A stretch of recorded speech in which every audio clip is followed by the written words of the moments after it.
முளைக்கும். நல்லா இருக்கிறீங்களா? ஏதோ அப்படி இருக்குங்க. இருக்கட்டும் இருக்கட்டும். பொட்டிக்கார முகம் சோந்த மாதிரி இருக்கிறாருங்க.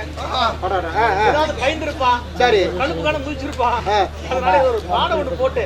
அதே ஒண்ணு இல்ல, சரியான கபாலத்தை பார்த்து பயந்துருக்கிறேன். என்ன கபாலம்? வரும்போது விரிசல் கண்ணாடி பார்த்து வந்துருக்கேன். ஓஹோ, என்னங்க? விரிசல் கண்ணாடி. அந்த கண்ணாடி பார்த்து மூஞ்சி அந்த மாதிரி ஆயிடுச்சு. ஓஹோ, கரெக்டா கொண்டு